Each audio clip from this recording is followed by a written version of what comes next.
Sandeep, can you please give panelist to our speaker? Yeah. Sir, can you hear us? Sir, still, I think. Sandeep, can we do something from our side?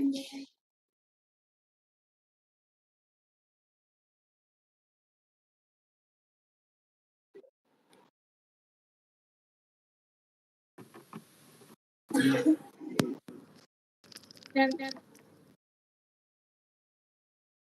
Sandeep, your voice is not audible. Can we do something from our side? No, ma'am. No. Okay, let me call. Now it's coming, ma'am. Yeah. Sir, now you are audible. Sir. Hello? Sir. Yeah, yes, sir. You are audible now, sir. I'm audible? Yes, sir. Perfect. Okay. So, Right. shall we start, sir? Yeah, sure. Then we actually we have been using Google Meet and other tools. We have very rarely used this WebEx. Yes, So, sir. Actually, as per the AICTE, to record the sessions, and Google Meet doesn't have that option. Right. So Just one sec. You'll please wait. Yeah, sure. Thank you.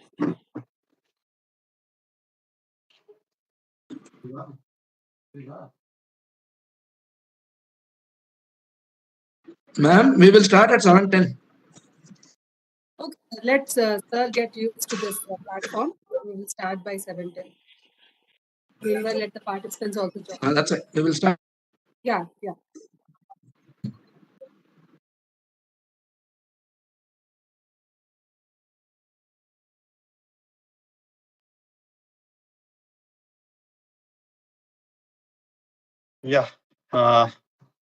Is there? Yes, sir.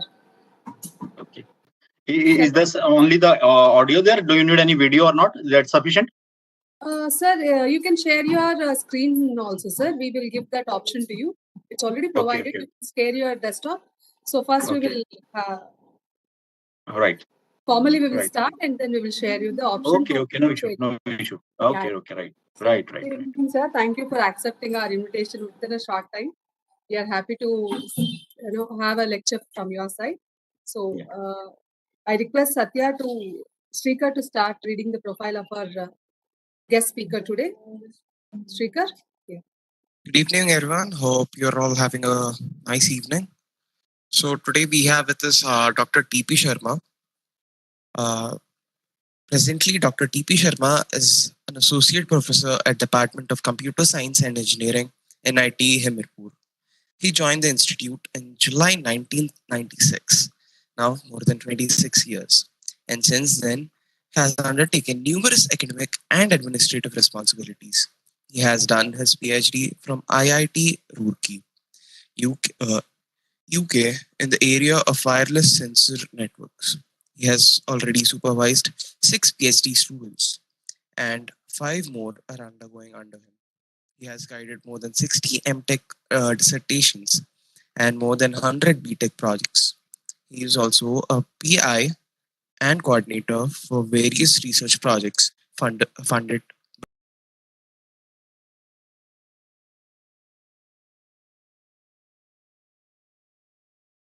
as main consultant, like setting CBS, which is core banking systems, ATMs, and surveillance systems for various central banks. He has more than 150 quality research publications in international journals, conferences, and books. He has vast international exposure as researcher, participant, and session chair at numerous conferences and at US, Canada, Spain, UK, and Australia.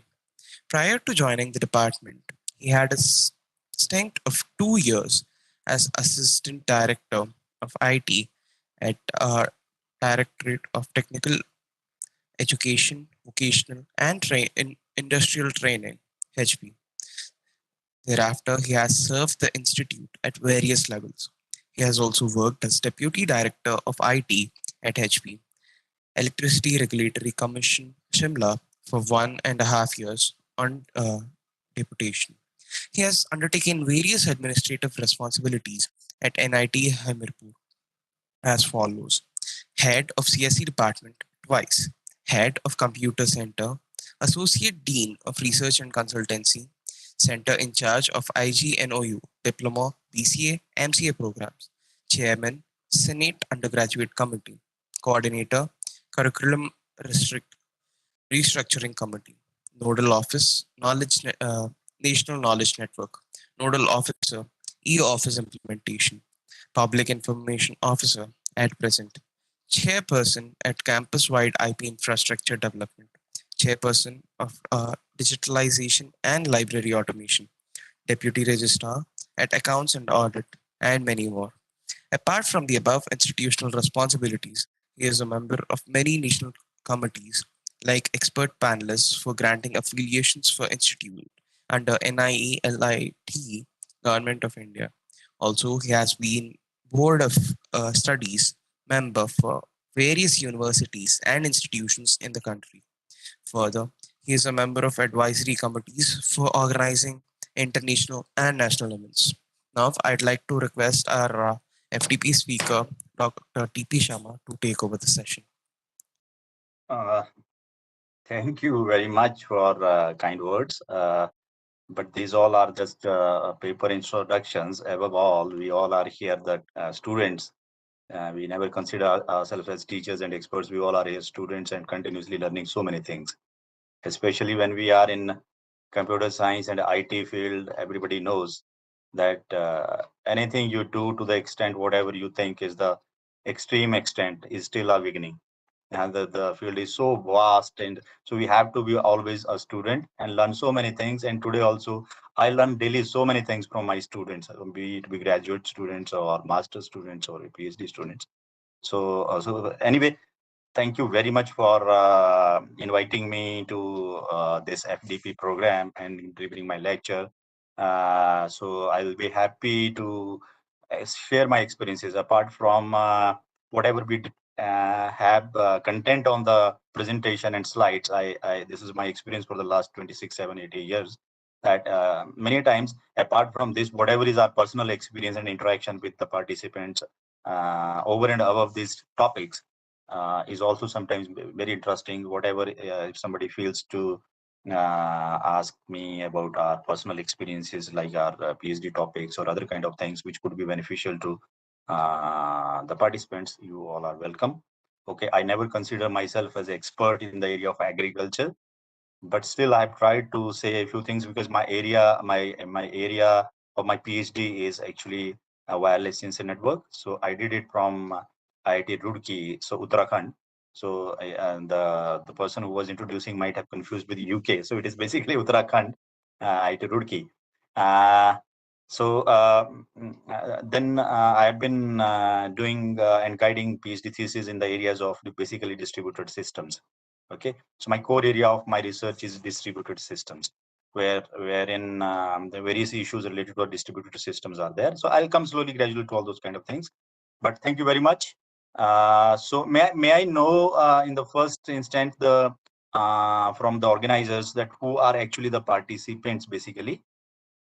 But they are the faculty, sir. Faculty from They are the various faculty institutes. from various streams.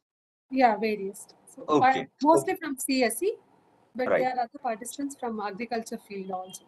All right. So what I'll do is I'll try to make it a little bit interesting for everybody. So if we are having interactions for say 1 or 2 hours, so at least some of the participants, every one of them should get something out of them, and I should also learn from them whatever they have interactions with me. So I'll try to make it interesting for everybody. Thank you very much again. So can I share my presentation? Yeah, you can share. There is an option, share my desktop option. Share my desktop. Yeah, it is You there. can use So, that and share. right. Okay, Yeah. just a second. 1 second.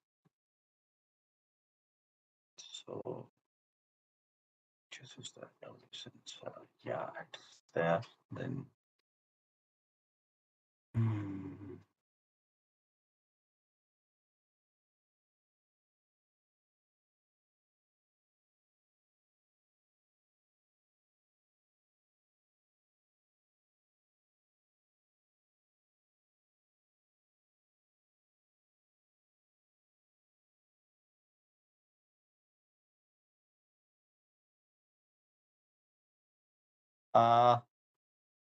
is the presentation visible?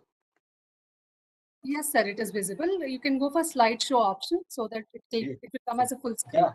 Yeah, I can do it. Yeah, perfect, sir. It is visible now. Right. It is visible. Right. Okay. Then, as all of you know, I'm here at NIT Hamirpur, which is in the state of Himachal Pradesh. So we here are actually totally technical institutions dealing with basically majority of courses here are engineering. But as you know, engineering is of no use unless and until it is applied to certain area of interest or area where the actual engineering is required. So I am of the personal opinion that in coming years, and as far as I see the world situation around us, so agriculture is the one field which is going to become the backbone and core of the entire humanity. I'm not saying of any country, I'm not saying of any nation or any state, but I tell you, this is my intuition and my experience that the countries which will have a strong agricultural ways, which will have a strong agricultural practices, which have a strong agriculture uh, yield or the income from the agriculture to sustain their economies, will only sustain in a long run. So as you are saying, due to climate change, due to many other reasons, so much of chaos around the world. So if your food chain is lost, if some of the countries which are producing majority of food grains and serving the entire globe, if something goes wrong, what will happen? So today is the time to think that every country must be self-sustainable as far as their agriculture is concerned. And you might be knowing, you might have experienced it, and might have read it everywhere that despite all sanctions on India, while we tested our nuclear bombs and we have our nuclear test, so different kinds of sanctions were imposed on India. Thereafter also, many times, many sanctions were imposed internationally on India, but still India could sustain, India could do well despite those all sanctions. The only thing and the only reason for all those kind of situations was agriculture, because our agriculture base is very good. We have lots and lots of land which is fertile, which is available, and which can be cultivated. But you also know the in India, the population is very large.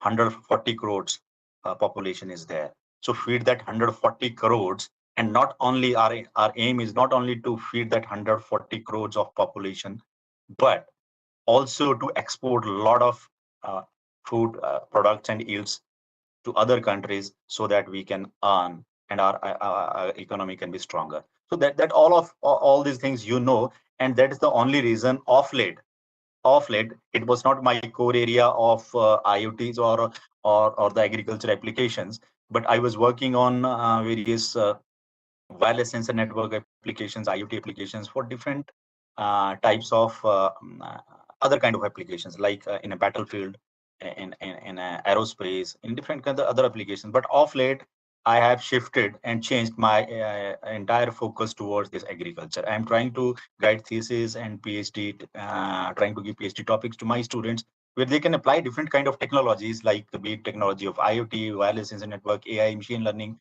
and you are hearing so many terms day in day out, but unless and until those technologies are actually applied to the agriculture side, there is no use. So I am thinking and planning and trying my level best to work in this particular area. So today also I'm planning whatever I have tried to do is the WSN, IoT, and artificial intelligence based models for smart agriculture. Means how we as engineers, how the latest technologies that all of us here, wireless sensor network, IoT, Internet of Everything, AI, what these terms are. We'll try to clear the jargon of these terms. I will try to make it as a simplified, like there might be many faculty members from non-engineering background, might be from agriculture background. So those might not be knowing exactly the actual meaning of many of the terms that we listen and hear and use day and day out. And there might be technical people who might not be knowing many things of the agriculture. Okay, so let us try to do that kind of thing. So first of all, uh, how IoT technology is benefiting today's modern farming industry. So you can see, you might have heard that nowadays, be it be some kind of spraying of various kinds of things, be it be monitoring, be it be any kind of things, drone are usually used. And you might be saying, you might have heard that Government of India has also started many projects related to the development of drones. So I am just conveying it to the young faculty members, new faculty members of the Department of Computer Science or Electronics, that drone technology is becoming the next generation challenge, that how we can develop new drones, very efficient drones, which can do various kinds of jobs and tasks. So all kind of field monitorings you will see in the coming 10 to 15 years will be totally through drones. Okay, we can monitor, we can do so many kind of things. And then you have machines for routine operations that we have been trying for the last so many years, but we have been successful to the extent, but not greatly. And like in Himachal, it's a hilly terrain. We see still the farmers are not able to use these machines hugely in their day in day out field practices. There is a lack of awareness. Still, there is a lack of availability of these machines, or there are financial problems to the farmers. So these machines, conventional machines, can be used. Then you have a water management. All of you know that how important is the water management. Various schemes from the Government of India has been starting from connecting all the rivers of the country, making a network of these rivers, then erective dams, making some other kind of schemes. Many schemes are there from the government. So water management is there, soil monitoring, sensors. So we'll try to cover these sensors later on. Okay. So if you see, there is a jargon of technologies. We will try to make these technologies very simple to understand. So basically, what I have thought is, I have categorized the technologies that can be used in agricultural field into basically 4 categories. Okay, so we'll try to discuss them, try to learn them in the same sequence, like wireless sensing networks, Internet of Things, cloud computing, artificial intelligence. Okay, so these are the terms which you might be hearing day in, day out now. Some of you might be working in this area, they might be knowing these terms, but many of us who are not actually related to this field, are not actually working on these technologies, keep on hearing and just keep on imagining that what are these things. Okay, how these things works. To the right of the screen, you can see I have given certain illustrations, which I'll further elaborate in the next slide, that what these technologies are. Let us just first talk about wireless sensor network. So can I know how some of you know what are wireless sensor networks? Can participants interact? Are there some participants who are working or who are doing some project or research or something in wireless sensor networks? Can I hear yes or no from some of the participants? Sir, participants can raise their hands, or we will unmute them so that we have a discussion. Yeah, participants, or you can put it in the chat box. Yeah. Okay. Anyway.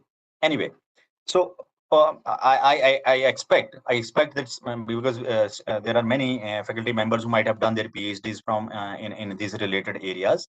Okay. So what actually wireless sensor network is? In a broad term, this is a distributed system. Okay, so anything that you take, which is either it's a cloud computing, you talk about wireless sensor network, you talk about vehicular networks, you talk about Internet of Vehicles, you talk about so many kind of things. But some from if you compare their basic properties, all of them are some way or the other way are distributed systems, and all the distributed systems are having some common properties which must be tackled, right?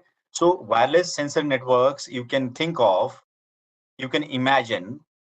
To the right side, if you see, there is a field. It could be agricultural field, specifically when we are saying the agriculture, vast agricultural field. So example here is shown that of the military application, but you think of it as an agricultural field. There is a huge agricultural field, or any field, be it be a agricultural field, be it be a battlefield, be it be any of the area which you want to observe. Conventional approach used to be that you have big sensors, powerful sensors, few number of sensors, those sense those particular areas and send the signal back to the base station. Okay, like for example, in your campuses where you work, you might be having a huge campus. So if you want to monitor those campuses, one of the thing could be that you install some powerful sensors at few of the places, and these sensors sense the environment, gather the information, and send it to the base station. So another scenario is, instead of having few, 2, 5, 4, or 10 number of sensors, you have hundreds of sensors, small devices. I'll come to that. What kind of devices are those? Those are very tiny devices, very small devices, which are basically just very small computer, because those devices, those nodes are having a processor, those nodes are having memory, those nodes are having transceiver which can transmit and receive. Okay, apart from that, those devices are having inbuilt sensors. Okay, so you can think of an electronic circuitry where you have processor, you have memory, you have transceiver, transmitter and receiver, you have certain kind of storage. But at the same time, on the same board, you can have certain sensors embedded on that, which has been made possible by MEMS technology, which is called as micro electromechanical systems. Okay, you can note down those who are interested, micro electromechanical systems. So this is actually a MEMS technology, which has made it possible to integrate these sensors, these mechanical devices with the electronic circuitry. So now you can think of these nodes are very tiny and small devices. Okay, they are having the capability to process, to communicate and sense. So same small node, and the intention is to make these nodes as small as possible, as cheap as possible. Okay, as small as possible, as cheap as possible. So you will be surprised to know when many years back a project was initiated which was called as the Smart Dust project in US. Smart Dust. So they have thought to the extent that these tiny nodes can be made so small that they will suspend in air like a dust particle, and then we can actually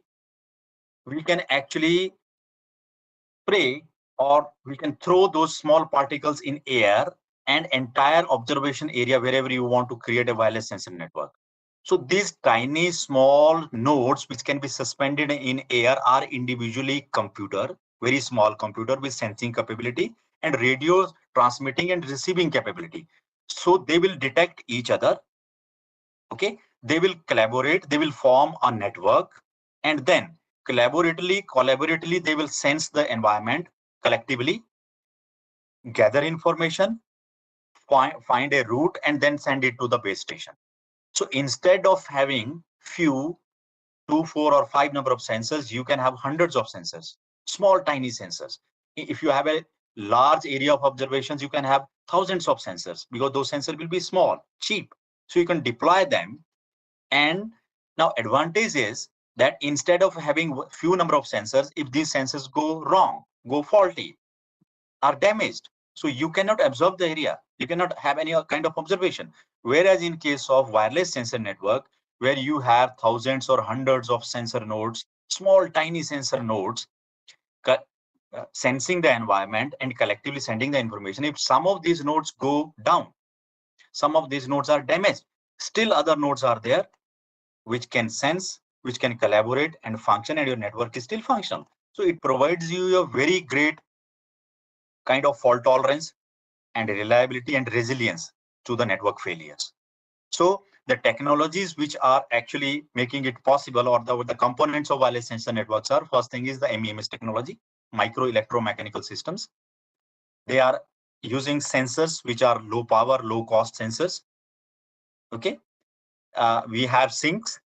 Sink is a term which is used for a base station or a node which overall collects the entire information from various sensor nodes. There could be gateways, like there could be a microwave station, there could be another kind of connectivity to the internet. So that device which connects this information to the internet is called as a gateway. and these sensors are short range, okay, and you have a wireless communication. So all these tiny sensor nodes will communicate with each other through wireless communication, and range is approximately from 50, 60 meters, 70 meters to 150 meters. You can check the latest nodes which are coming in the market might have a range up to 200 meters, but basically their communication range is up to 100, 200 meters. So I was talking about the smart dust. So they were thinking to the extent that these wireless nodes could be so small, like a particles which can be suspended in air, and then you throw or spray them in the wireless sensor in any area of observation. This node will collaborate and form a network and send you information. But for that, the node cost will be very, very small.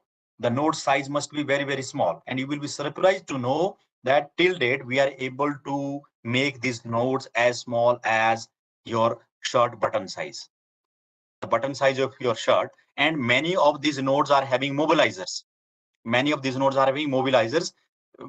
is a component which makes them fly. Like it's a mechanical arrangement which will make these nodes movable and can make them fly. So you have a very tiny device which are having processors, which are having memory, which are having transmitter, and this thing, and which are having also the mobilizers. But you might be thinking one thing, that from where we get the power. The most interesting thing in wireless sensor network is the power. So if your sensor nodes are deployed in are put in area which is very accessible to you, so you can power them through certain power supply. But if you suppose you deploy them in a forest, you deploy them in a sea, you deploy them in a terrains where you cannot go back and fetch and then recharge them. So we have inbuilt power supply in these nodes, but once they is deployed in many installations, you cannot go and you cannot fetch these nodes and change their battery.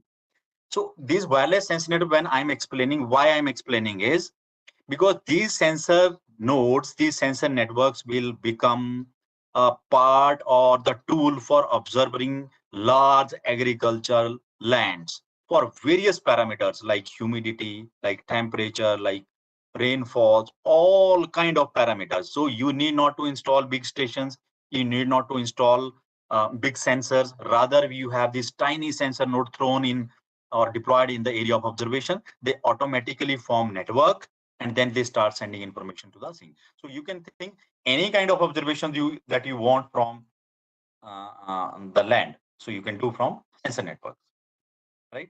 So let me see.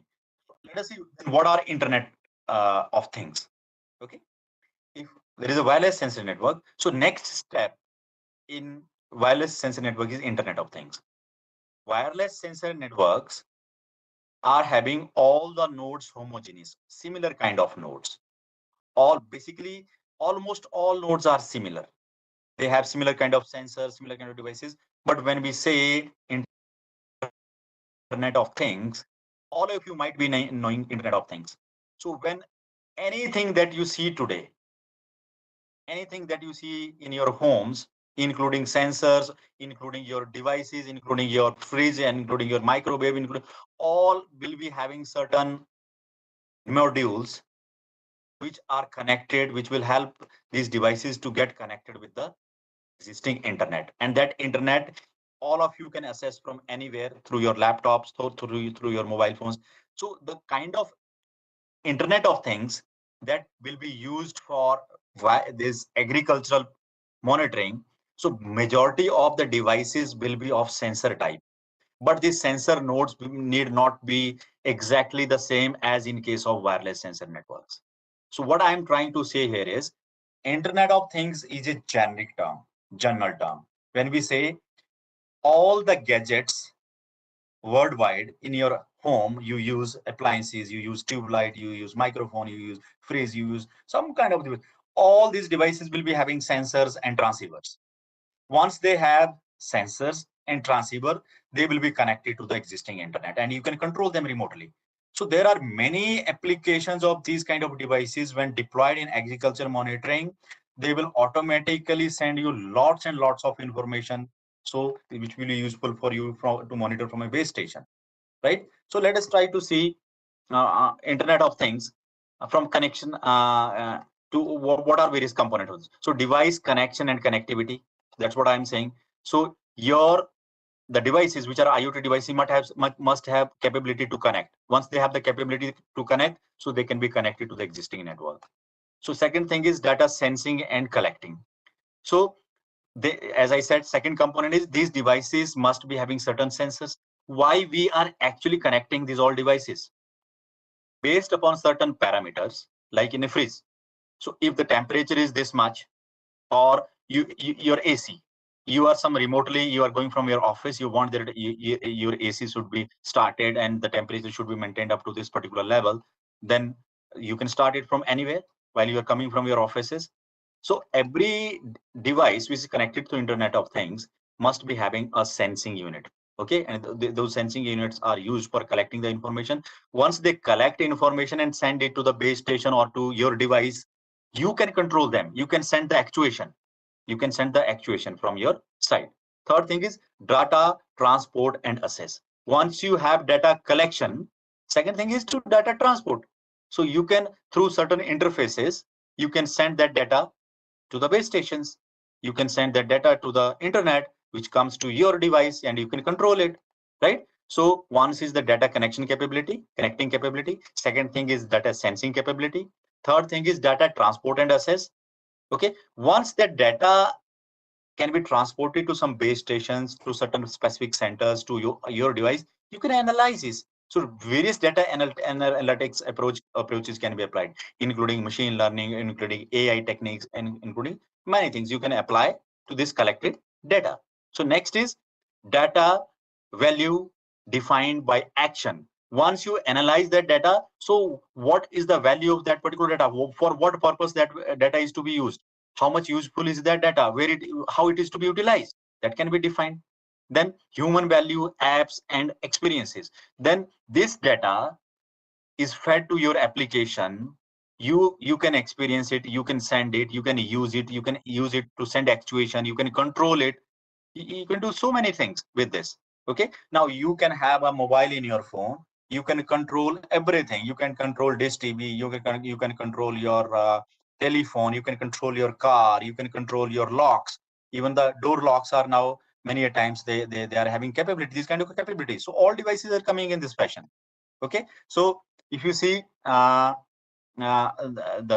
left side figure, so you'll see the information that we gather from these devices, which we call thing. Thing means anything, any device which has these capabilities, as we discussed earlier: connection capability, data sensing capability, data communication capability. If they can communicate that data, okay, through gateway, so it can be fed to the clouds, and from clouds it can be analyzed and then to the user. That these details we'll see later on.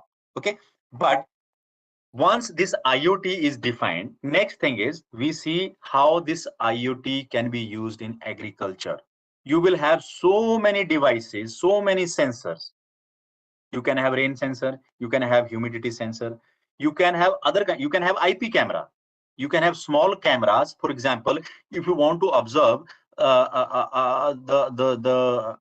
disease that is that might be there, disease prediction you want to do, and that disease prediction is based upon certain pics you take of the leaves of the particular plant. You keep on these IP cameras will keep on sending the pics of these leaves to you, and you will create a huge database, and then you will analyze that huge database based upon these pics, and you can analyze for prediction of any possible disease, or even not only prediction but only the detection. You can detect that what kind of disease is there for the current pics are there. So anything can be done. So you can have IP cameras, you can have temperature sensor, we can have humidity sensors. So various kind of devices which are called as Internet of Things are connected, and we can use them efficiently for agriculture monitoring. So what kind of setup could be there? You can see there is an agricultural field where we deploy these wireless sensor nodes. Okay, they collaborate among themselves, and through the gateway node, they can send the information through the network to certain database bases where we create these databases for analysis. And from there, you can assess them through your cell phone. So anything which is happening in your field, you can analyze, see, and control through your cell phones. Then let us see what is cloud computing. For computer science students, for computer science teachers, these terms are very common. Okay, so they might be knowing what is a cloud computing, but this cloud computing, why we are discussing here? Because cloud computing is also an integral part of smart agriculture. Any data, as I said here, any data, any field data that will be gathered and sensed and sent through the gateway net, through the internet to the database servers, where this huge database data set is created. Now, this data set has to be analyzed. So where basically we store this data. These are nowadays, organizations are not having their individual data servers. Nobody is buying now huge costly machines. So there are already cloud providers. They provide space in a third party servers. So you can just buy certain space, you can pay to the space, and you can buy that particular area and send. So that is actually a cloud. So all the information, huge amount of sensor, because your sensors might be sensing continuously for hours, for days. So if that huge amount of data, you need not to buy your own servers, you can store in a cloud. And through cloud, your cell phone, you can access that data. So cloud computing has a major role as far as the smart agriculture is concerned. What is actually cloud computing? So let us clear. Let us make it simple. Like we made wireless sensing network, like we made IoT. So let us make cloud computing also a simple thing. What actually is a cloud computing, right? As I said, in early days, any organization, like any educational institution, is having, say, 10,000 students. It might be having 1,000 employees. So 10,000 students, 1,000 employees, there are many processes: registration, result compilation, payroll, some other kind of student related activities, and various kinds of forms are to be filled online, and many things are to be done. So huge amount of data is to be maintained by organizations, because student data you cannot destroy for years, you have to maintain it. So one thing is, and also you will have to buy certain storage space for creating a mail servers. Like in early days, NIT Hamirpur was having its own servers, and we were having our own mailing system. We were not using any Google or any third-party kind of systems. So every organizations nowadays, also many organizations, those who do not want to have their mail on a third-party servers, they have their own kind of servers. So for mail server, for web server, for storing this huge amount of data, in early days, organization used to have their own servers. They used to buy their servers. But nowadays, what is the paradigm? That is the cloud computing. What it says, that we need not to invest on these kind of things. We need not to buy huge servers for computation. We do not need to buy a storage space, huge storage space for storing databases. So there are cloud providers, cloud service provider, which can provide you various kind of services. Okay. So as you see on the top portion of your screen on the right side, there are three things: SaaS, AAS, PaaS. That is it: software as service, infrastructure as service, platform as service. Okay. So let us try to see what are these. These are very simple, and software as service. Suppose, for example, there is a very costly software. Huh? There is a simulation software which is very, very costly, and all of you might be knowing, when we buy these software, these are per user basis.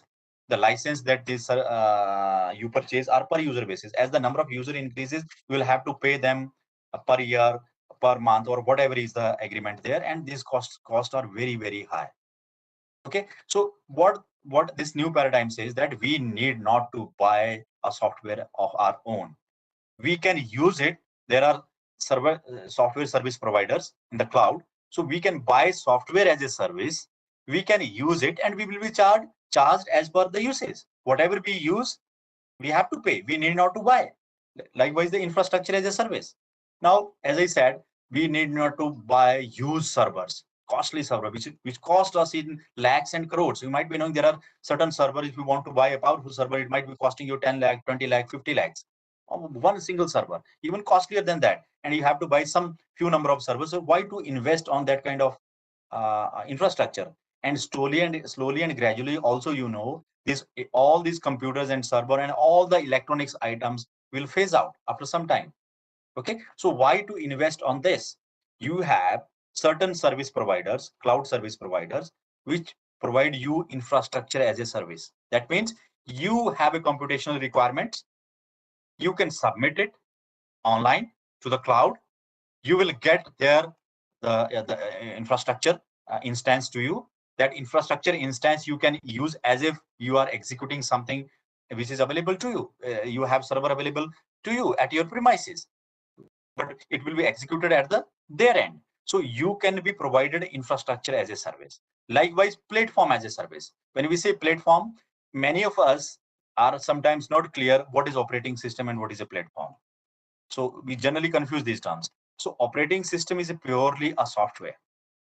Like for example, all of you know, you have a Windows operating system, you have a Linux operating system, you have a Sun Solaris operating system. You have so many kinds of operating systems. But these operating system work upon certain hardware. Basic minimum hardware requirement is there. If you have that basic minimum hardware requirement, that is the platform. So when we combine that hardware on which this platform, on which this operating system work, we basically call it as a platform. So that platform, we can also be provided as a service by the service providers. We need not to buy our own that kind of operating system and the basic hardware that is needed to actually run that kind of operating system.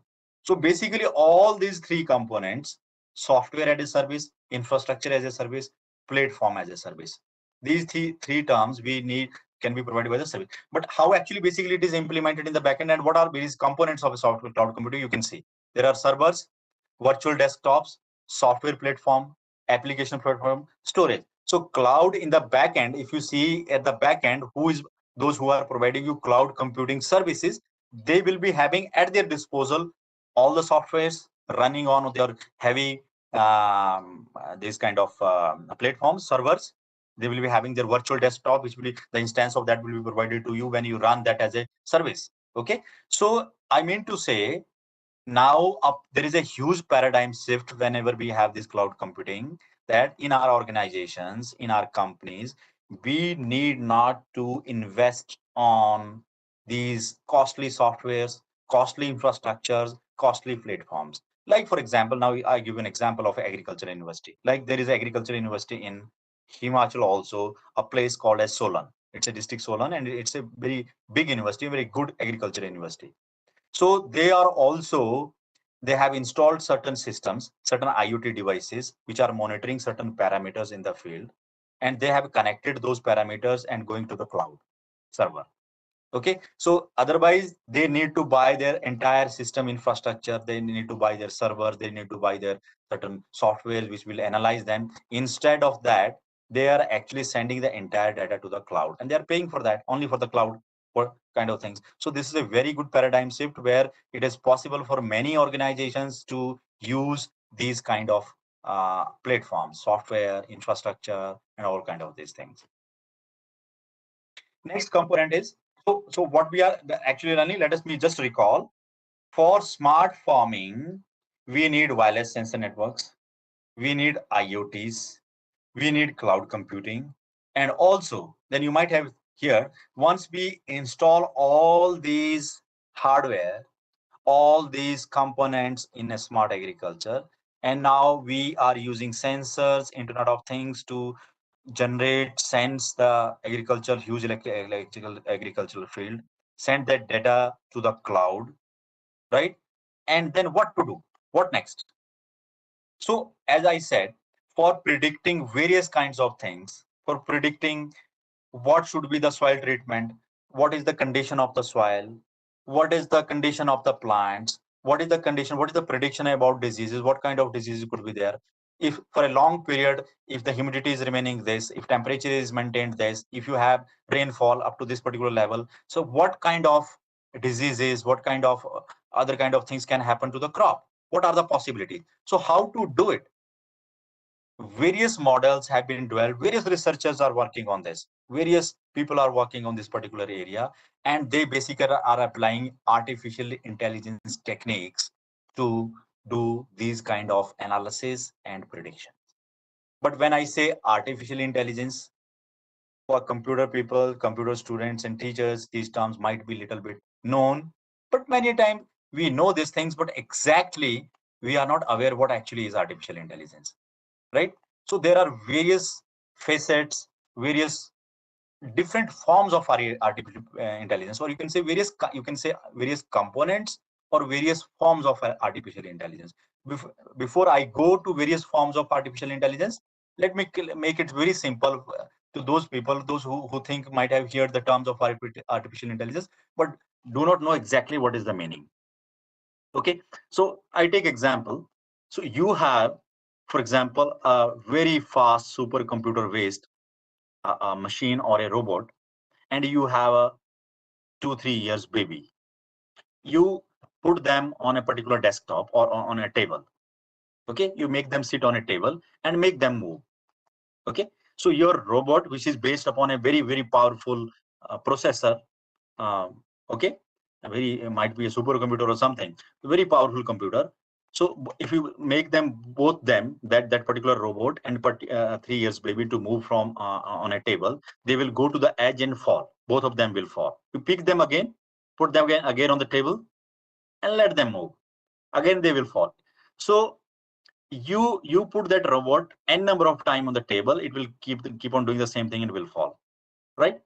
But your 2-3 years baby, after twice or thrice, it might happen that baby will stop on the edge, will not go forward, and will not fall.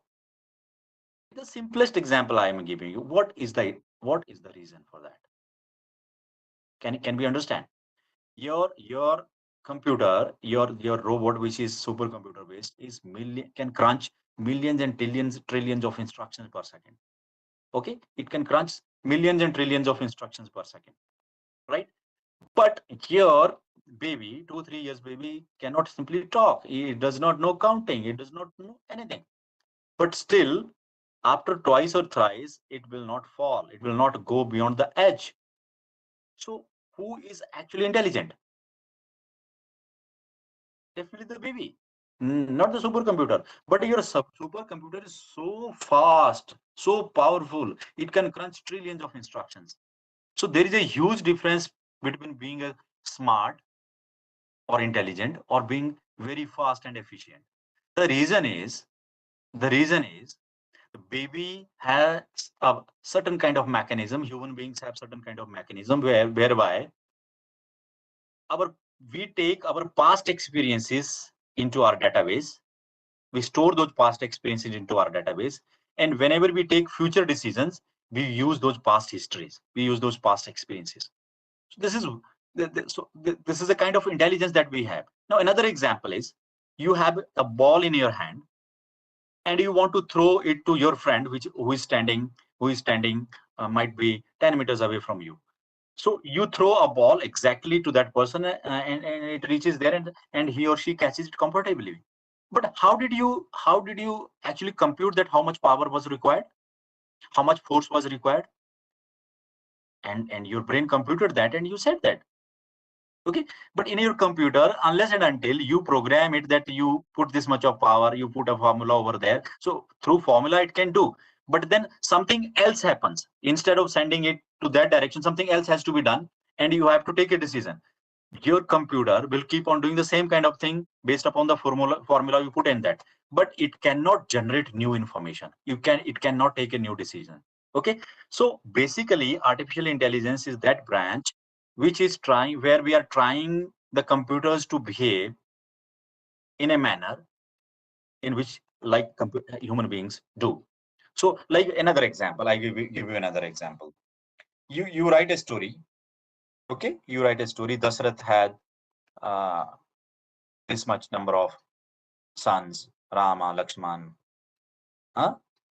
So Sita was wife of Rama. Huh? So then you write, the story is written over there. Somebody asked who was the father of Rama. Okay, so it might be written somewhere. It might infer that Dasrath was the father of Rama. But somebody asked who was Lakshman to Sita.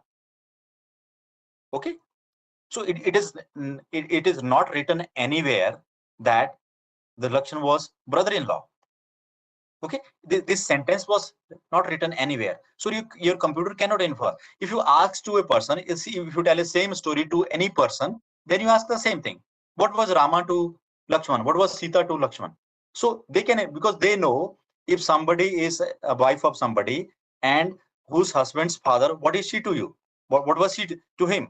So actually, what is there? We have certain structure in our mind pre-stored.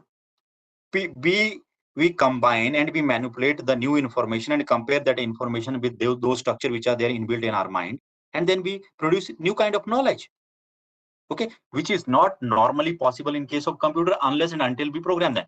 So in a sense, what we are trying to do, we are trying to make computers behave like human beings too. Do not confuse. You can have any kind of complex programming, you can have any kind of complex logic put into your computer, and it is doing so complex kind of thing. But that is not actually artificial intelligence. Artificial intelligence is where it can adapt to new changes, it can generate new information, it can take new decision which was not already there.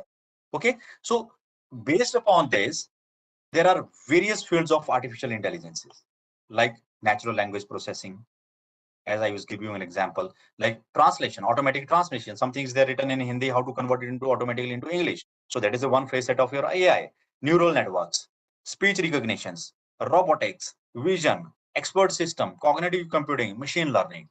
So many things are there. But at the core, somebody asks, what is artificial intelligence? Artificial intelligence is as simple as that we are trying to make computers to take decisions like human beings. We are trying to make computers to generate new knowledge based upon the previous knowledge as the human beings do.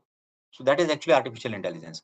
So once you have huge amounts of data based upon sensors, based upon IoTs deployed in agricultural area, those huge kind of databases, data sets, and they will keep on growing.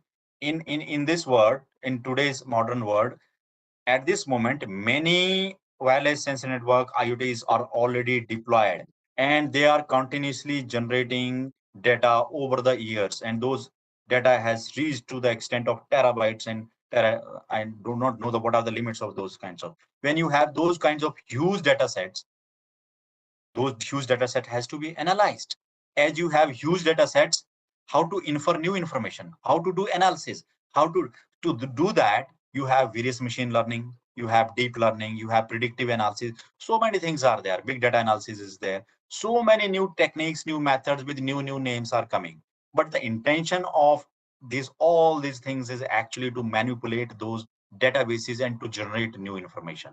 Okay, that is basically artificial intelligence. And I'm telling you, you will see down the line for 10-15 years, the integration of wireless sensor networks, IoTs, and AI, it will be applied everywhere. And the most significant area of application of all these technologies, as I see, is actually the agriculture.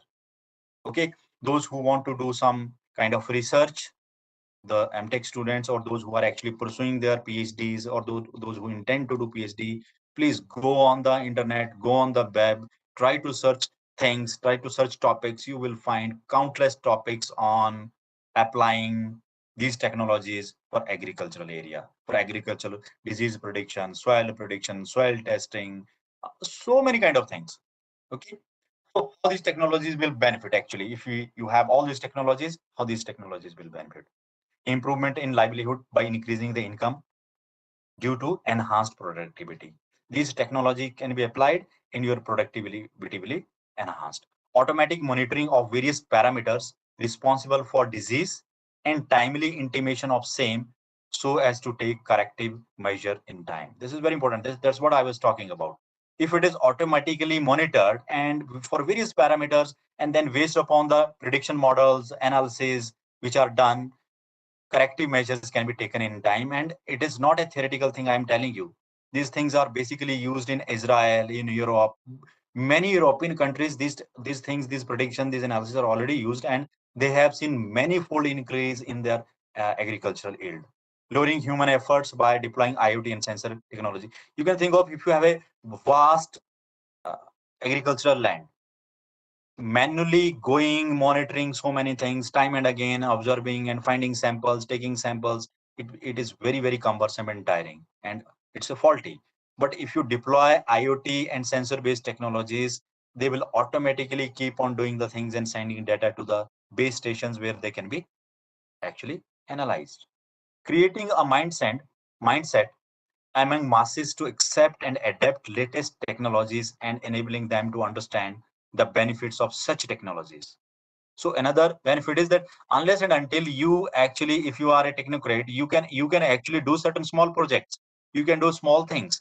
You can for your BTech students, you can do small things, and you actually, if for example, you can install certain IP cameras, or manually you can take certain pics in the field of certain farmers and then analyze them, and you tell your farmers that okay, these kind of things can happen, and you can, if you can make them interesting, you can change their mindsets automatically.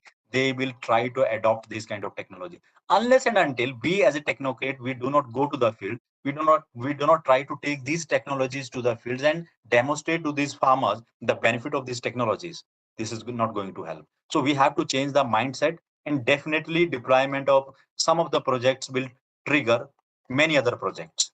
If you do 1 or 2 projects in your institutions as a pilot project, okay. So I want to share here also that we have a project already on the final stage. Our project is almost 1.3 crores project. It is actually for disease prediction and some other kind of parameter sensing for various crops in mango and other kind of things.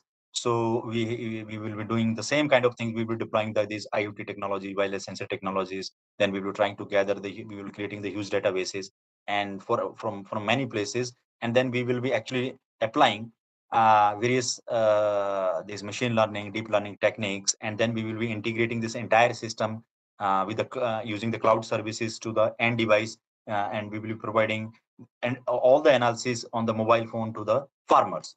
Okay, so that farmers can get timely information about all these kind of things, the kind of analysis that we will be doing in the background, the kind of prediction that we will be doing in the background. Same information can be provided to the farmers on their mobile phones. Okay, so we are actually, and we have collaborated with Agriculture University Solan. As I said, we are collaborating with NIT Raipur, NIT Hamirpur. We 3 organizations are actually collaborating on this particular project, and this project on the final state, and definitely we are expecting this particular project to be finalized within a month or so. So you can also see and take small initiative by writing small projects, or even doing projects at the institute level, taking your BTech students, taking your MTech students. You can start doing these kind of things. So production of better quality yield, which is good for health. So this is a broad kind of thing, a generic kind of things. As I told you earlier, you have sensors. You can have a temperature sensor, you can have humidity sensors, you can have rainfall sensors. Those rainfall sensors keep on sensing, and those using various gateway devices are connected to the backend cloud, where they're stored in the databases. You can have your own servers, which is not desirable. You can have the cloud servers. You can use the cloud services where you can apply the AI and deep learning techniques. Once you have some results, you have certain predictions, you can make those prediction available through the mobile phone to the end users. Those end users are nothing but the farmers, right? So this is a normal kind of image database. As I was giving you an example, for example, you install IP cameras. So IP cameras are continuously sending these pics to the base station, and you are forming a database, you are forming a data set. Or you can have certain pics through the powerful cameras. Some of the pics you can take through the powerful cameras. Then image acquisition, pre-processing, feature extraction. Then you create a database, then identification and conversion, again feature extraction, pre-processing, segmentation. These all things you know. I'm not going into the detail of these things. Only thing is, so what we are doing at NIT Hamirpur is, at NIT Hamirpur, many of us are working in wireless sensor network. As I told you, I have done my PhD from IIT Roorkee way back 15 years back from IIT Roorkee in the area of wireless sensor network. At that point of time, wireless sensor network was. Excuse me, sir. Yes. So sorry to disturb you, sir. Do you like to have any break for 5-10 minutes, sir? Sure. If you wish, we can have a break for 5-10 minutes. Sure. Shall you have now or you want whenever you want you can take, sir. Right. We can right now we can take a break for 5 minutes or Okay, so. sir. We will start again the session at 8:10, sir. The time is All right. 8:03. Okay. No worries. We will do that. Okay. So, dear participants, we will have a small break. Again, the session will start at 8:10. Hmm. Thank you, sir. So from where I can halt or pause in this, let me check. You can just be there, sir. No problem. Okay. No issues. Okay, sir.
Sir, shall we start, sir?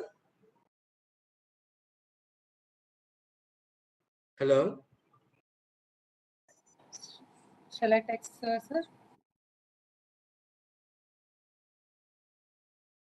Sir, shall I text sir to start the session? Oh, yes, ma'am. Yeah.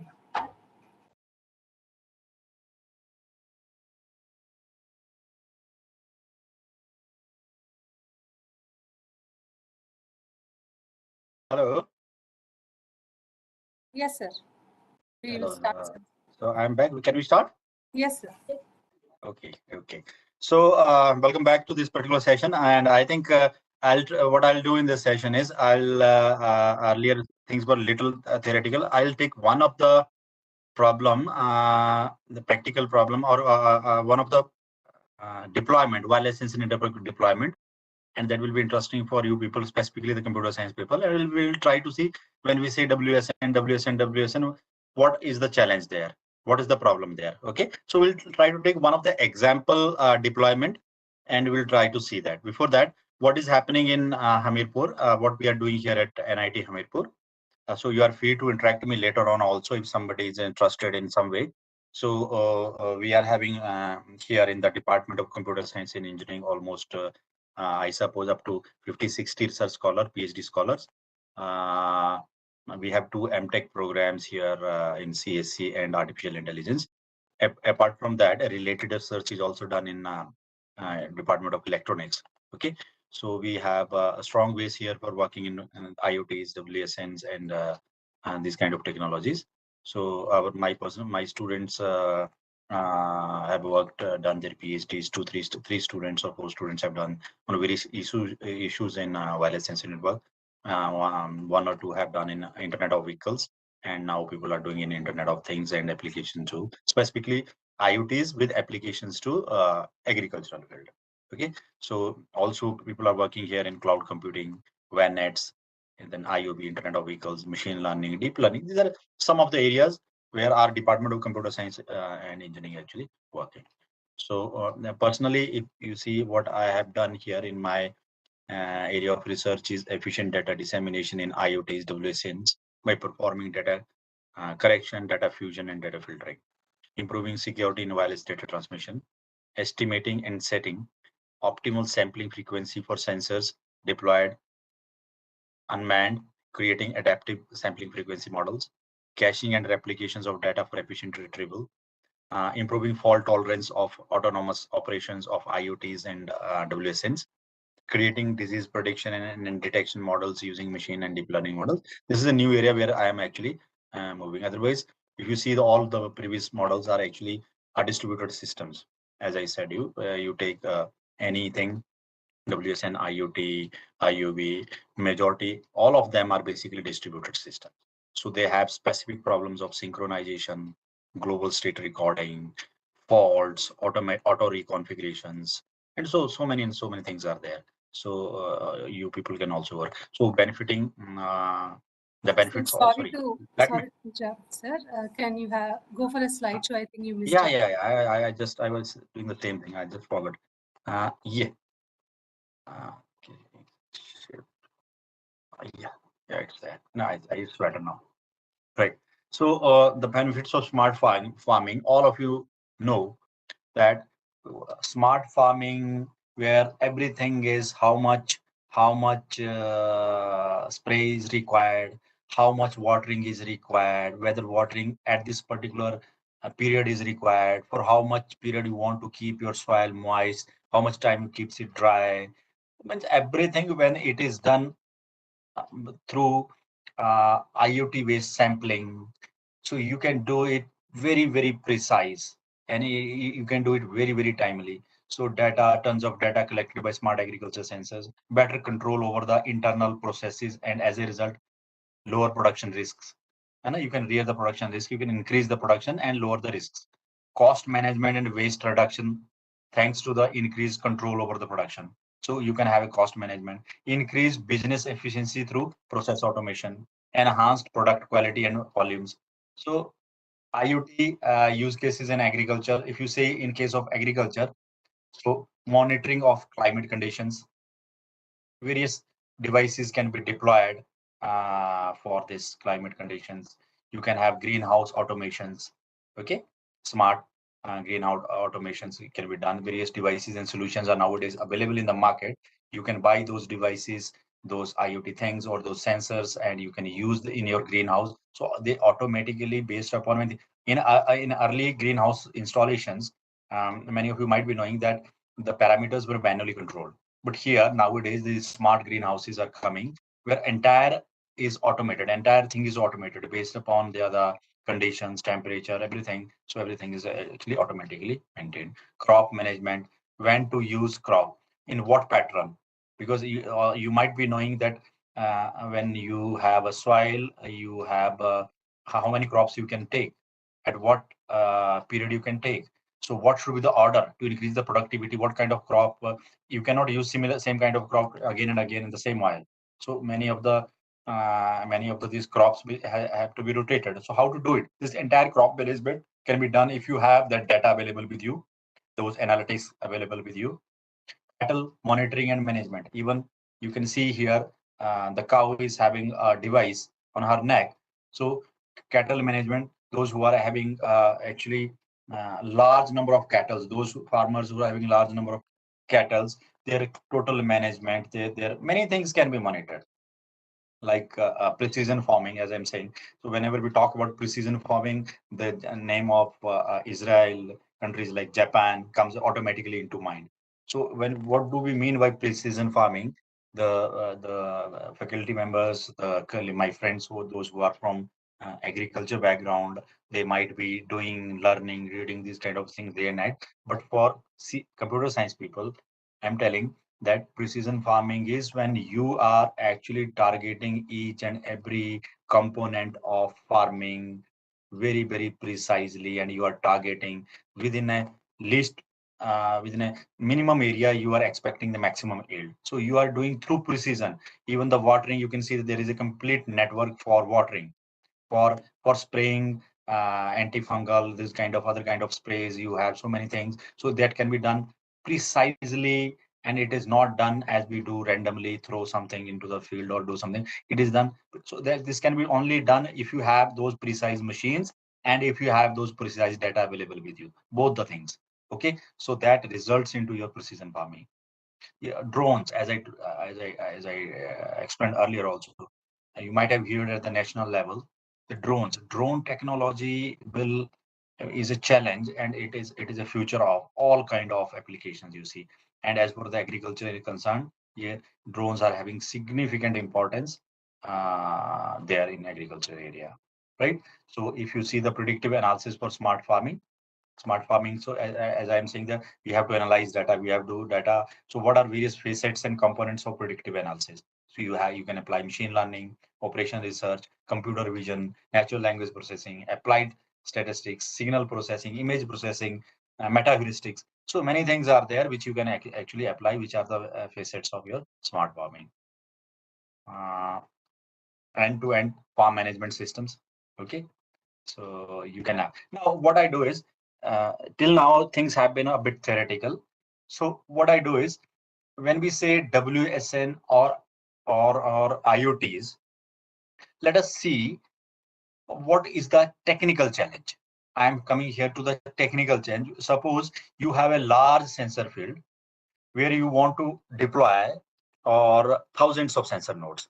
Okay, and the beauty here is that these sensor nodes are actually randomly deployed. These are not strategically placed manually, that okay, you have one sensor here, another sensor here. You think of a situation that you have a very cheap, low cost sensors, and these sensors are randomly thrown into the area of observations. Now you have thousands of sensor nodes being deployed in particular area. Now thing is that these all node deploy in sensor area will have to configure themselves into a network. So for that, these nodes will have to sense and detect each other. Once they detect each other, they collaborate and they form a kind of a topology. They create either clustering, they create either grid, or then they form a path. So there are two things. First thing is, when these nodes are randomly deployed in thousands, First thing is, in order to create a route, something happens somewhere. Okay, these are nodes. Something happens somewhere. These all are supposed nodes, and then these nodes are having the transmission capability only to few hundreds meters, 80 meters, 100 meters. But the entire sensor field is say 10 by 10 kilometers. You can think of this 10 by 10 kilometers, right? Now, how hop by hop, if some event occurs at the rightmost end, okay, like here the example is that of a soldier. It could be an event of, you can have a, you can apply it to anywhere. You have a huge sensor area being deployed in an agricultural field, and you want to monitor wild animals. So wild animals are damaging your agriculture crop. So you want to monitor. You can take the same example as you have here, the soldiers. Now something happens somewhere. The surrounding senses that particular event. Okay, event might be occurrence of fire, or it could be the presence of some wild animal or anything. Now, this information has to immediately go to some base station or something. Say sink is there on the leftmost top corner, and these nodes can only transmit to 120, 180 meters. Now, first thing is how they know where is the sink. First of all, that route has to be found out. Okay, computer faculty and students might know this thing. Without having any topology or route, information cannot be sent. Now you have this kind of scenario, how to do it. So let us do one of the techniques, one of the proposed method for these kind of things is to create a virtual grid. What we do is, entire field is converted into a virtual grid of square sized cells. Okay, so we'll see that how to do. Once you create that square sized virtual grid, then that virtual grid can be exploited to form a route towards sink. Say, yeah, now this is a tank. Okay, now this tank, you can treat this tank as a sink. Tank has a node attached to it, so it wants to detect where is the enemy. Okay, in another example, if you see the agriculture thing, tank is nothing of waste station, your laptop or your computer connected to one of the node, and then you want to check whether there is a wild animal somewhere or not. Exactly the same analogy. Now, this becomes a source. There is an event. There must be some path from this source to this particular event. Likewise, there is another event. There must be a path. So this sink must have a path through this particular source so that this source can send information. Okay, so or you call it as a other way around. Say these soldiers are having nodes which will collect data. Let us call these are sinks, and appearance of this tank in the field is a actually event which they want to detect. So sink is attached to the soldiers. So situation is how to detect this particular tank, and how these sinks, how these soldiers find a path to this particular sink. It is not in a direct, they cannot directly observe it because it is far away from them, and the nodes are also only capable to sense only up to few meters and transmit only to few meters. Okay, so this is a source, this is a sink. What to do is, okay, now you have a path. Let us try to find out what are the problems. Somehow, if you set a path, how you have set a path is a separate thing. Suppose you have set a path, but your soldiers are mobile. Next time they are at some other, they are at some other location. So once they are at some other location, at this different location, it means path, now that earlier path will not remain. So this path has to be continuously updated, changed. So this is a new location. So path has to again reset. Now, if they move to a different thing, again the path has to be changed. So how many times you change a path, and how do you change that particular path? Because your sink is mobile. Okay, so it consumes lots of power. And I tell you, in wireless sensor network, basic components are processing, sensing, and transmission. If you compare processing, sensing, and transmission is the component which consumes the most of the energy. One single bit of transmission consumes as much as energy as thousands of instructions executed on a node. You can execute thousands of instructions on a particular sensor node. It will not consume that much of energy as it will take to transmit only a single bit. So when we, that's why, that means we should create the shortest path, the minimum path, optimal path. Okay, so it is there. Okay, battery is a challenge because in a wireless sensor network, as I told you, the battery that is put on the sensor node is one-time battery, fixed battery. If suppose you deploy these kind of nodes in a sensor field and your battery depletes, once your battery depletes, your node is gone. You cannot go and fetch that particular node and then replace the battery. So that means in order to enhance the network lifetime, we will have to conserve energy. We will have to utilize energy in such a manner. That means we have to reduce transmissions.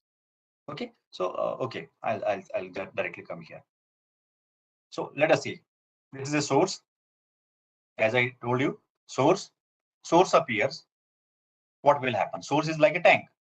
Tank appears in the field, or a wild element appears in the field. Let us see how we can create that topology, that grid, as I'm saying time and again. Like this. Suppose we decide that we have we will form a grid of 500 by 500 meters, square grid, square cell. So this source will start. These are 3 points which are 500 meter to the right direction, to the upper direction, to the lower direction. To the left direction, your field is not that much because your field boundary is there. So that is not shown. It will terminate here. So next, the next cell will form its neighbors. Next cell will form it. So ultimately, we want to form this kind of virtual grid in a sensor field. Are you understanding? So that means why I'm saying virtual grid, it is not something that we are marking some lines in the sensor field or some nodes. So we have to mark some sensor nodes that will act as a corner of this virtual grid. Once they know that we are the corner nodes, we offer this particular cell, then ultimately see what happens. Now, if there is a sink, now sink appears somewhere. Like you recall the earlier slide, in case of here, the sink are the soldiers which are having some node attached to them. Those are sink. The information has to be sent from a source to sink. Now, what sink will do? Sink will now send a query. What is the benefit of this particular cell topology? Now, it will only send a query within the cell. It will send a query. Otherwise, it will have to send query to the entire sensor field because it does not know where to go. Now, it will find the nearest corner node, which is called as a dissemination node, like here shown, and then it can find a path from dissemination node to dissemination node to dissemination node towards a sink. Okay, but because it knows who are the corner nodes, then if path is set up, data can be sent in the same path. Okay, one is actually you can say it is a query. When you send a query through a path, then there is a data through the reverse path. But the question is, now this moves. You see, earlier sink was here. Okay, it was interacting with this particular session. Now sink moves to a different location. So there is a technique which is called as a trajectory forwarding. Trajectory forwarding is when your sink moves within this particular trajectory, this particular circle, same dissemination node can be used. Little bit of effort is there, how to actually find the new location and how to get it connected to the same dissemination node. But the problem is when this sink moves to a location like this, you can see earlier it was here, now it moves to a different location. Now this same dissemination node cannot be used. Trajectory forwarding no longer can be used here. Now it goes to a different cell. Now again it will broadcast a query. Now benefit of this particular grid is this query will not be flooded to the entire network. This query is now restricted within this particular cell, and it will detect out of the four corner nodes, it will detect the nearest dissemination node, corner node, which is called as a dissemination. Once it finds this corner node, then from this corner node, the path can be reset and you can see the new path. Okay. Otherwise, if a virtual grid is not there, then every time sink moves from one location to the different location, you will have to do flooding. You will have to send a query in all directions because you do not know where is the dissemination node, where is the sink. But once you have a grid structure and you have a path set up from dissemination node to dissemination node, now all the movement of your sink, if it is within a few meters from the original dissemination node, then trajectory forwarding is used. If it moves to a different cell, then within that particular cell only flooding is done and it can detect the nearest dissemination node. Okay, then again within this again trajectory forwarding can be used. So it likewise it is the appearance of second. Now if second sink appears, that was a single sink and it was moving. Now the thing is, if second sink appears in the field like shown in the slide, what will happen? Again, it will flood in its current cell. It will find the nearest dissemination node. And then from nearest dissemination node, it will not create altogether a separate path. If a path is already existing and it's a valid path, it will intercept, it will find that path and it would partially connect to that particular path and use the same path. If it is possible, this is only done if it is possible. If you see a situation, if your sink appears at the leftmost corner on top, okay, then this path cannot be used. But as far as possible, whenever another sink appears and there is a valid path and a valid grid available, the same path can be used. There are many things. How this is actually implemented, this is done. Those who are interested to see more integrity, more challenges, internals of this particular, as I'm showing you this slide, these nodes moving, this is not as simple as you see. If a node moves to a different location, I'm saying it is flooding in the current cell. Then how did this cell actually came to know about who is the nearest node? Okay, so you will say there are many things. So you can do. If another way is another sink appears, you create a new grid. Okay, but if old grid like this, there is no grid. If second sink appear, create a new grid. It is only created if old grid is expired. Old grid has expired. Every grid will have a time to live. Okay, so if your old grid is present, there is no need to create a new grid. If that grid has its TTL value is over, then whenever a sink appears in the field, it will create a new field like this. Okay, so just I'm not going into more details. I'm just coming to the point. What I'm trying to show here is when we say nodes are deployed, be it be IoTs, be it be wireless sensor network, when they are deployed in certain agricultural field, initially they create some topology. That topology could be cluster topology. That topology could be a grid-based topology. That topology could be flat topology. That topology could be geographically based topology. And there are different costs. But the problem is, if suppose some of the node goes down, for example, this node is there. This path was created through this middle node, and this middle node somehow corrupts, goes down, breaks down. Now, there is no human being or a programmer or administrator who will manually go and replace this node with some other node. Network automatically has to recover itself. That is the beauty and challenge of your wireless sensor network. When you deploy your sensor network, I'm saying automatically they have to reconfigure themselves into a particular topology. So they will detect each other, they will talk to each other, they will exchange messages, and by doing so, they will form a topology. Once they form a topology, then they will create a route. Apart from creating a route, then there is a failure. So there is no human being, there is no administrator who will manually go and repair that. So network has to auto reconfigure, auto detect, automatically detect that failure and recover. That is a huge challenge in case of your wireless sensor network. Like the example here, this node goes down. So already what happens? There should be some mechanism whereby if this node goes down, other neighboring nodes of this particular node, those who are nearest to this crossing point, can take over the responsibility of this node. But how to do it? Those who might be working in related areas might be knowing this particular challenge. This is not that simple. How they have created these backup nodes, how this backup node will be then detected, and how this new path is to be created. But it has to be done.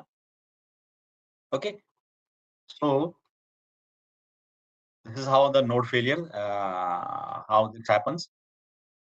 If at all there is a node failure, it can also create path through other dissemination nodes. It is not always that it will find the same dissemination nodes.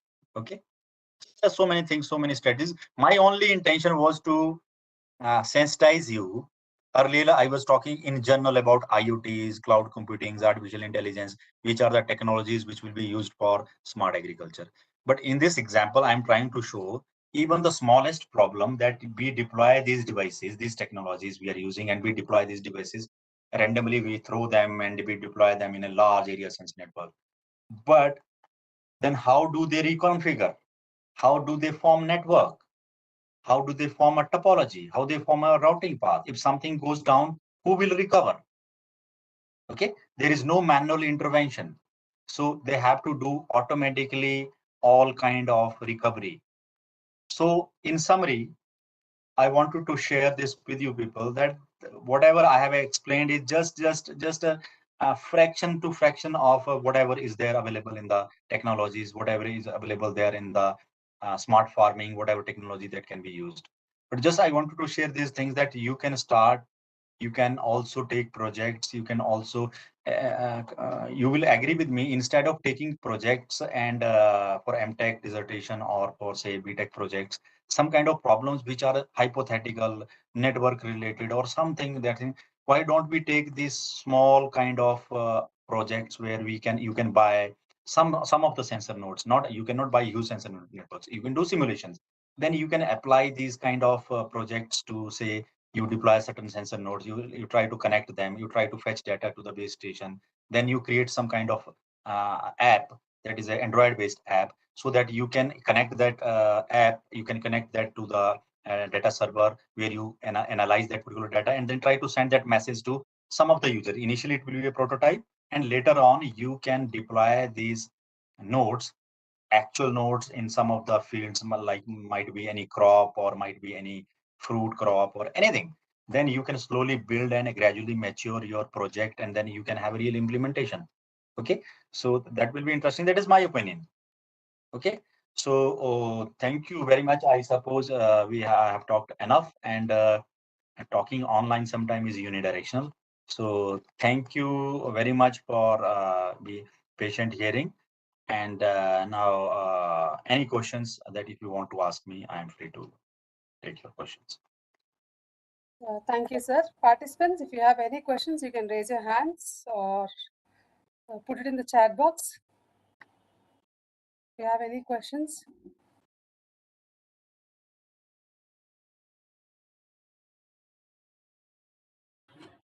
Please raise your hands or either put in the chat box so that the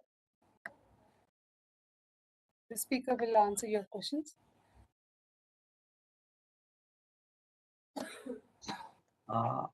Yeah. Sandeep, can you unmute Prasad, sir? Prasad, sir, has some questions. Yeah, sir, please carry on. Okay. Am I audible, ma'am? Yes, sir. You are audible. Okay. Thank you, sir, for your very nice presentation. I was listening with deep concentration. The last example, what you trying to show, I am from basically agriculture physics. I did my PhD. Oh, So, good. sir, what kind of node and sensor you are saying? Sir, how we can deploy in large agricultural systems? If you say for practical example that this kind of we can go for application purpose. Yes. See, you're a very good question. As I'm saying, theoretically, it has been envisioned. It has been actually already. It is already in progress. The attempt is to make these sensor node as cheap as possible. So I'm telling you this almost 15 years back. So they were saying 50 to 20 years back, they were saying that we will make the cost of each node less than half the dollars. Cost of a node less than half the dollars, or approximately $1. You can think of. So, but at that point of time, we were thinking, while I was doing my PhD, I was thinking how this is possible. These people are mad. How they are saying, they are talking about smart dust. They are talking about making these particles as small as dust particle, or as small, not an dust particle, but kind of thing which can be suspended in air. But I tell you, nowadays already in the market, nodes are available of the size which can fly like a butterfly. You will find a 25 paisa coin. You can find a node like a button. So with the technologies, nanotechnologies and other kind of things, and MEMS technologies growing, so already not commercially available. You have commercially available nodes which are of the size of matchbox, which are the size of tiffin box or other kind of thing. So practically, as far as my knowledge goes, in India, you can deploy sensor nodes, but not in like hundreds and thousands. You can deploy 25 sensor nodes, 50 sensor nodes. You can, it depends upon the budget you require. Okay, these are not as cheap as we have imagined. Okay, they have not come to the extent. So if you want to deploy them in your university or something, you can very well explore the possibility in your city. Like in Hyderabad, there are many players who are actually providing these kind of nodes. So I was also told by this agricultural university. So they have some entrepreneurs or the startups in, right. And that is from Hyderabad, and that the name is Fasal, FASAL. You can note down. It's the name Fasal, which are actually providing solutions, for agricultural universities for deployment of these WSNs and IoTs. So if you want to know that what will be the cost, how many of sensor network are available, and specifically they have made certain nodes specifically for agriculture purpose, and they have conveyed me the name of that organization is Fasal, and it is from Hyderabad. So you can buy if you are interested. You can first you will have to analyze that what you wanted to do. You can it show to some of the experts that those who are doing that how many number of sensors will be sufficient, what is their capacity, what is their sensing range, what is their communication range. Sensors are available for humidity, pressure, temperature, and you are knowing much more. What other kind of parameters do you want to sense? Yeah, sir, actually I'm working in soil science. So there are soil temperature, soil Good, relative, good, good. and Yes, yes, yes. also mainly we are trying to do in soil nutrient, what are major micronutrients, all Oh, of good, these. good, good, good. So So you will get definitely get the sensors if need be, not today but by tomorrow or through your organizers. I can get the exact address of those actually entrepreneurs or startups, those who are actually working specifically in this particular area and are from Hyderabad. So I can get that address from Agriculture University and pass on to you. okay, sir. Thank you, sir.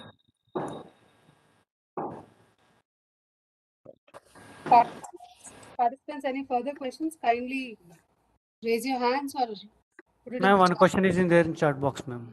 Yeah, one second. Can you read it? What's the question? Yeah, yes, sir. I'm reading it. So the question is, it is from Vijay Bhaskar Reddy, sir. Hello, sir. Good evening. In my I'm working on the disease sections in crops. Can you suggest what are the best ways to collect data set?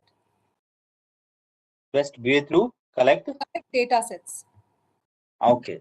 So as for this question is concerned, again, I am saying partially I have answered this because we here also, as I told you, our work here at NIT Hamirpur is also at the level where as for the agriculture is concerned, we do not have any actual sensor deployments for agriculture monitoring. As I told you, we have submitted a project whereby we are expecting it to be finalized maybe within a 2-3 months or maybe the month's time, and then we actually are planning to deploy these kind of few number of nodes.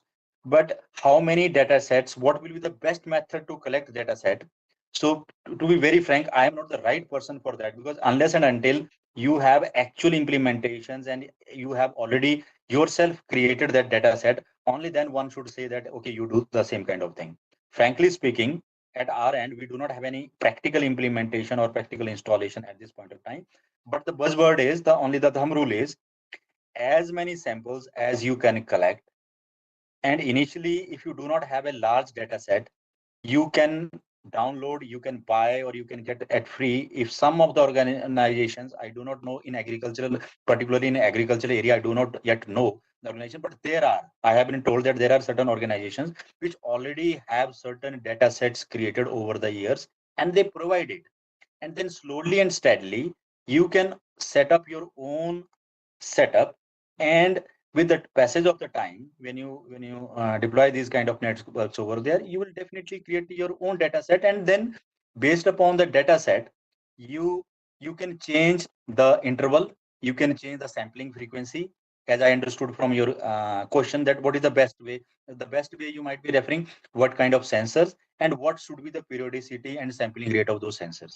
Okay, as far as battlefield monitoring is concerned, I have done a work specifically on setting adaptive sampling frequency. This I am telling you, why I am telling you this to you is because in many scenarios, we do not know in advance that what is the appropriate sampling frequency, how often we should sample, how many parameters, and then store them. Whether we should send each and every sample or we should suppress certain duplicate samples.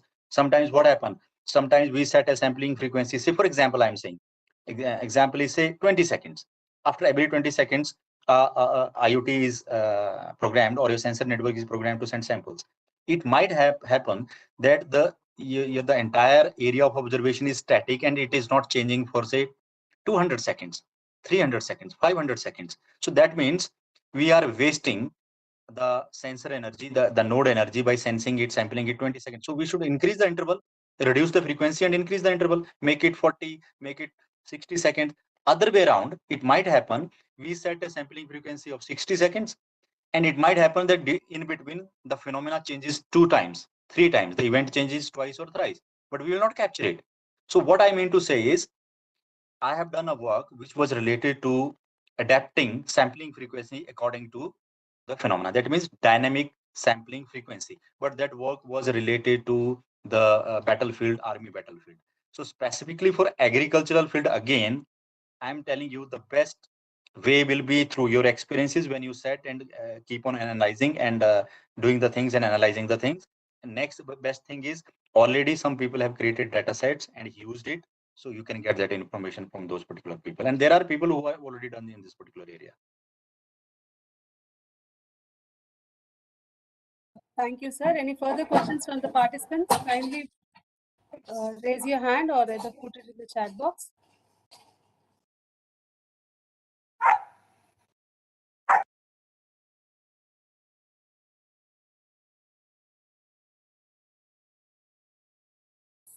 Sir, I think there are no questions from the participants. Okay, thank you. Thank you.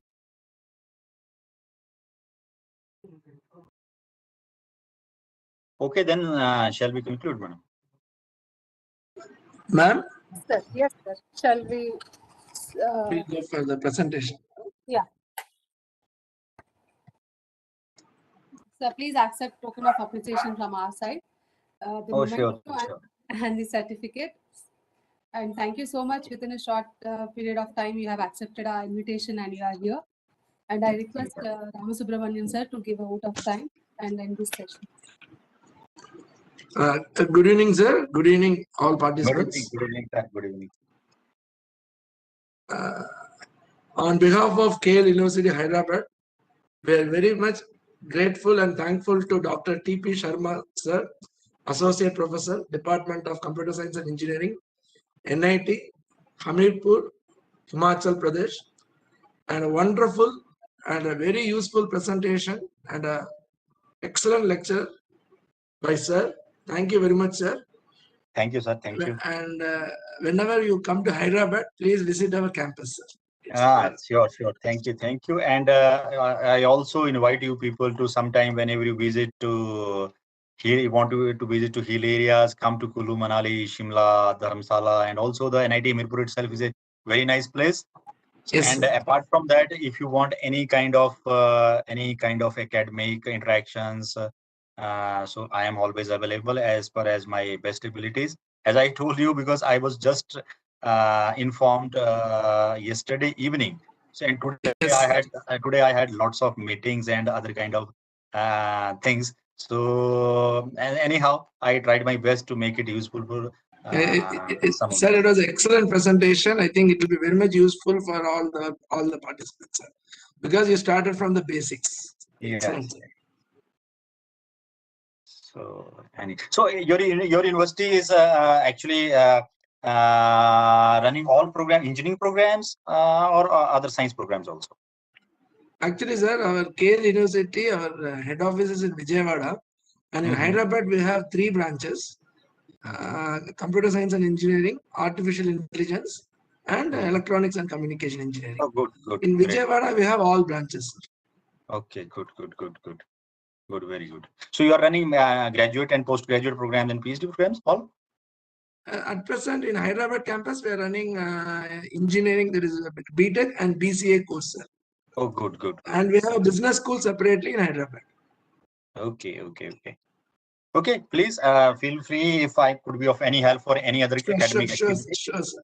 Sure, sir. And, Thank you very much, sir. And whenever you visit to this site, please feel free to come and visit us at any time. Sure, sir. Sure, sir. Sure, sir. Thank you, sir. Thank you so much for the invitation. Definitely we will visit, sir. Thank you, sir, Sure. for the presentation. Thank you. Thank you. Thank you. So by this, we will end the session. Thank you all the participants. Ma'am, Sir. just a reminder for all the participants that filling of that form for transportation, we got only 5 responses, madam. Achha. I request all the participants to kindly fill the transport form so that tomorrow we will finalize the routes also accordingly. And also tomorrow there will be assessment test after the presentation of Dr. Radhaman. So kindly fill the form by morning so that we can look into the logistics of all transport issues that from Monday it will be easy for you to come to the campus for offline sessions. Thank you, sir. Any further instructions you have? Thank you, ma'am. Shall we close the session? Yeah, we will close. Thank you, sir. Thank you so much. Have Okay, a thank you. Okay, good night. Good night, sir.